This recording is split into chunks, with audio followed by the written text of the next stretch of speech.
I want to talk to you today about activating faith and not fear.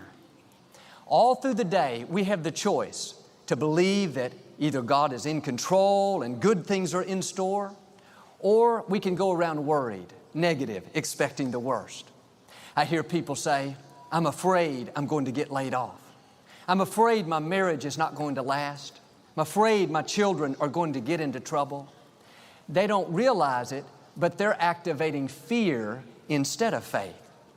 Fear and faith have something in common. They both ask us to believe something is going to happen that we cannot see. Fear says that pain in your side is the same thing your grandmother died from. It's going to be the end of you. Faith says that pain is not permanent. It's only temporary. Fear says business is slow. You're going to go under. Faith says God is supplying all of my needs. Fear says you've been through so much, you're never going to really be happy again.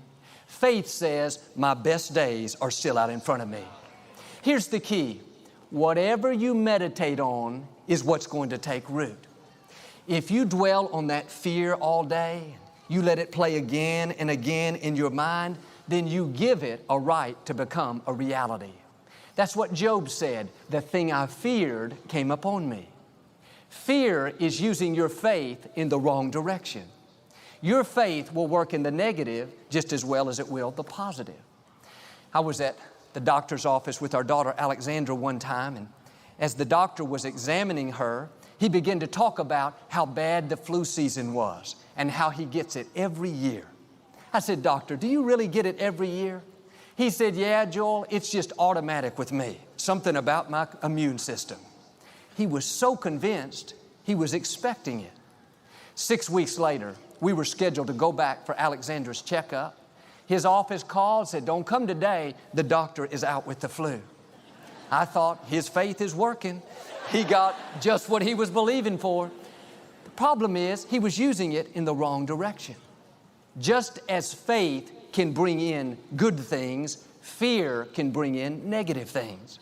When you go around worried, expecting the worst, it's like you're inviting that into your life. Well, I'm afraid I'm going to get the flu. You just invited the flu. I'm afraid I might get laid off. You just invited a layoff. No, turn it around. Quit inviting defeat, sickness, bad breaks, and start inviting victory into your life. Use your faith in the right direction. Years ago, I was facing a situation that had the potential to turn out badly. It had gone on for months and months. Every morning when I woke up, the first thought that came to my mind is it's not going to work out. It's going to cause you all kinds of heartache and pain. That's the way fear is. It will try to dominate your thought life. If you allow it, fear will keep you awake at night. I was so tempted to be worried and stressed out. One day I heard God say something to me, not out loud, but just an impression down in here. He said, Joel, if you keep worrying and going over all the reasons why it's not going to work out, then because of your worry, it's going to come to pass. But if you will trust me and use that same energy to believe, I will turn it around and use it to your advantage. When I heard that, I gained a new perspective. I realized that fear, worry, negative thinking is not just a bad habit. That allows the negative to become a reality. Read an article in the paper a while back about a 24-year-old Marine. He was about to report to his second tour of duty in Iraq. Before he left, he told his family and friends this would be his last tour. He would not make it out. His family, friends, they tried to encourage him. Don't say that. Yes, you're going to make it out. He said, no, I feel it so strongly. This is going to be the end. Before he left, he wrote farewell letters to his wife and 2 children, telling them goodbye. He was not only convinced in his thinking, but he acted on that fear. 3 months later, while he was on a mission, just like he thought, he hit a landmine and lost his life. The thing he feared came upon him. But I wonder what would have happened if he would have replaced that fear with faith. What if he'd have gone around saying, Father, thank you that no weapon formed against me will prosper. Lord, you promised your angels would watch over me and keep me from dashing my foot against a stone. I don't know, maybe He would still be here. But I know this, when you agree with fear, you are giving what you're fearing the right to come to pass. The Scripture talks about how when any two of us agree, it shall be done.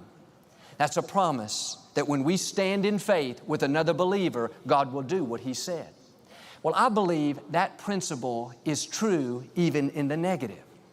When the enemy puts a thought in your mind, if you agree, then your agreement is what gives it the power to come to pass. But if you don't agree, you turn it around. The thought says, your children are going to get into trouble. No, I don't agree. My children will be mighty in the land. My children will fulfill their destiny. You just stop that fear from coming to pass. The thought says, you better not go out today. You're going to have an accident. No, I don't agree. God has a hedge of protection around me, a bloodline that the enemy cannot cross. Well, that sickness is going to be what you die from. It's been in your family line for 3 generations. No thanks, I don't agree. With long life, God's going to satisfy me. Here's the key. Don't come into agreement with the fear. If you don't agree, the only way it can come to pass is if God gives it the permission. And if God does, you can rest assured it's not going to work against you, it's going to work for you.